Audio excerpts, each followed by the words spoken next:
A few years ago, I experienced the strangest thing that's ever occurred to me. Honestly, my skin still crawls every time I think about it. At the time, I was in my mid-20s, a college dropout that was struggling to survive paycheck to paycheck. Now, back then, we only had one car. She was a very old pickup that we had named Susan. In all honesty, she was only being held together with duct tape and a wish. However, she was always reliable, and I thank the Lord every day we didn't have to live in her, too. In fact, if it wasn't for my then boyfriend, now husband, for the sake of this story, we will call him Larry, I would most certainly have been homeless. At the time, only having Susan ultimately wasn't a big issue, as we worked opposite schedules. With Larry being an overnight floor manager at a warehouse and me on a day shift, it made transportation simple. In the mornings when he got off, I would pick him up, and he would drive me to work before he headed home to sleep. Then at night he would get me, we would switch, and I would take him back to work before I went home to rest. Anyway, it was a Wednesday, which is my Friday, and I was very ready to have my 2 days off. I worked 10-hour shifts at a local-owned mom-and-pop shop. I won't say which one, for obvious reasons. I was paid in peanuts and had no benefits. But hey, it paid the bills. Larry dropped me off a few minutes early, gave me a kiss goodbye, and I gave Susan a pat on the tailgate before he drove off. I always arrive early so I can get my register pre-counted and ready before we officially open at 10 a.m. Due to this, the owner, who we will call Ruth, gave me third key privilege, which really just means more work and responsibilities without the extra pay. I unlocked the door and stepped inside, taking off my jacket to take to the office. After grabbing my paperwork from the safe and counting my register, I saw Ruth pull up and park in the back. She had a tradition of sitting out in her car for like 10 minutes and having a smoke before she came in. She referred to it as pre-shift meditation. Not being a fan of smoking, I just call it a bad habit. Anyway, she stepped inside and threw me a surprised look as I smiled at her. "Morning, Ruth," I chirped. "How was the meditation?" She blinked a few times before looking over her shoulder. "Oh, sorry, sugar. I thought I saw you out back by the dumpsters when I was walking up. Assumed you were tossing trash you missed last night." Now it was my turn to be confused. Nope. I think I'm here currently," I said, giving myself a pinch on the arm. "Ow! Yup, I sure am. Unless you are going around mistaking me for homeless people," I exclaimed playfully. Ruth gave me a stern look before cracking a smile and crossing her arms.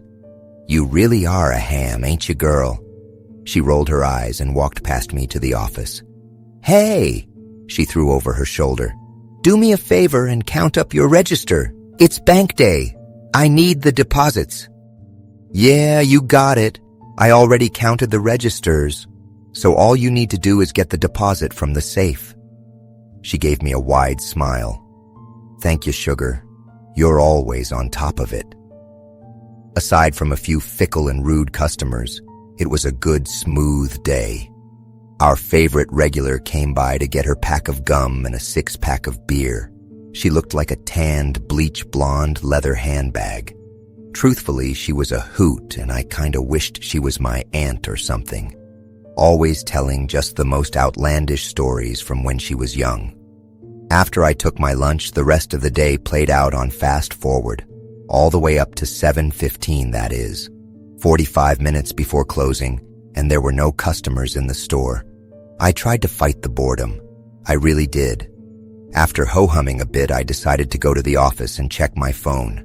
My heart sank, however, when I saw 3 missed calls and a text message from Larry. "Hey babe, I'm sorry for the last-minute message. My sister was in an accident. She was clipped by a car while on a bike ride. Her leg is broken and has a pretty bad road rash. They have her doped up on the good stuff right now. The doctor said she will be okay though, thank God. Will you be able to call a Uber or find a ride to the hospital when you get off? I need you here." I felt sick as the tears in my eyes began to fall. I read message a second time and clutched my chest. Oh my God. I looked at the clock. 7:20 dang. I need to go. After tearfully explaining what was happening to Ruth, she nodded and put her hand on my shoulder. 40 minutes never hurt anybody, right? Just count up the registers and go on and git, she said, giving me a sympathetic smile. Will you need a ride, sugar? Considering I usually have a bad reaction to cigarette smoke and that her car probably smelled like an ashtray, I politely declined. No thanks. I'll just order a ride through one of the apps. She gave my shoulder one last squeeze, and I grabbed my register to count. I didn't waste any time at all. After I finished up, I said goodbye and headed out the door. I ordered a rideshare and waved Ruth off as she pulled out to the lot exit in the backside of the store. The app said it would be about 10 minutes. I bit my lip and cursed to myself, and in my panic, I began pacing. Stay calm, I thought. All will be well. Out of the corner of my eye, I saw some movement go around the back of the building. What was that? I said to no one in particular. I unlocked my phone and checked the app again. It now said 15 minutes. I tapped my foot nervously and looked back where I saw the activity. I got time, I whispered to myself, and against my better judgment, I started the short walk to the back of the building. As I rounded the corner, I saw movement, and I froze. There was a person standing by the dumpster. Even though their back was turned to me, I immediately recognized the short, stocky shape of the store owner. I breathed a sigh of relief and began walking closer. Jesus Christ, Ruth, you scared me, I blurted. Ruth turned around to face me and my heart skipped a beat, and I stopped dead in my tracks. I suddenly got a strange feeling as she locked eyes with me. Oh, she smiled at me. I felt bad about your situation and thought I'd offer you a ride again. I felt my mouth go dry. The way the words slipped from her mouth sounded so odd, but strangely inviting. It was correct, but so wrong. Okay, cool. Well, I appreciate that, but I already ordered a ride. I don't want to put you out, I responded, fighting the urge to run. For all I knew, this was just a tone-deaf joke. Oh, come on, buddy. I can get you there, Saf. She was still smiling that smile. It softly beckoned me like a Venus flytrap. However, the way she spoke made me flinch.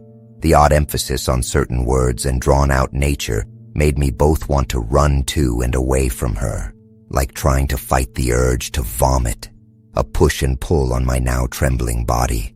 Just then my phone pinged and I glanced at it. My skin went cold. New message from Ruth. Hey, sugar, I'm hoping you are still there. Do me a favor. I got halfway home before I realized I didn't lock the door. You have your key, right? I glanced back up to whatever I've been speaking to for the past 5 minutes. This time I looked closer and started to notice the little things, the subtle mistakes in the visage of what stood before me. The thing that was only pretending to be Ruth shifted ever so slightly. Its eyes were a little too big and its smile a little too wide. Its skin looked a little too tight and the teeth a little too sharp. I began to sweat as its eyes flicked down to my phone and back up to me, never losing its smile. What's the matter, Louv? Don't you need a ride-y? It cooed. I shook my head. No, really, that's okay. I gulped nervously, taking a half step back. I'm all set. Just then, like a sign or a twist of fate or sheer dumb luck, my app went off and informed me that my driver had arrived. I cleared my throat and backed up a little more. I gotta go now, so goodbye. Without missing a beat and downplaying the awkwardness of that farewell, I turned and began to calmly walk away. Calmly, that is, until I dared a glance back just before turning the corner. The fake Ruth was nowhere to be seen. That prickle of fear struck me, similar to losing track of a spider in your room. After that revelation and the absence of a presumed threat, the flight response fully kicked in, and I ran like a little punk. I'm not ashamed to admit it. After apologizing and giving an excuse to a very startled driver, I finally got the heck out of there. It took everything I had during the 20-minute ride to the hospital not to burst into tears. I had so many questions. What on earth was that thing? Was that the same thing that Ruth saw this morning? Did it pretend to be me and try to speak to her? How did it know about Larry's sister? Was it there all day listening to us? I shuddered at that thought. Why didn't it chase me if it wanted me so bad? Did I have to agree to go with it on my own? I unfortunately would never find out the answers to these questions. I quit that job immediately, doing my best to remove it from my memory. I never told Larry about it, so I was horrified when he brought up Ruth the following week. "Hey, babe, looks like that lady that owned the store you used to work at went missing yesterday." I nearly dropped my phone when he said that. He gave me a soft look and patted my hand. Apparently, Ruth's car was found at the store yesterday morning by the leather handbag lady. She wasn't inside, so she made a report with the police. They never found her. To this day, I still occasionally pray for Ruth. I pray that she is okay and is hopefully just missing. I also pray that if that wasn't the case and whatever happened to her was by the hands of that thing, that it was fast and merciful. Finally, I pray the hardest that the last thing she witnessed before she vanished into thin air wasn't something that was pretending to be me.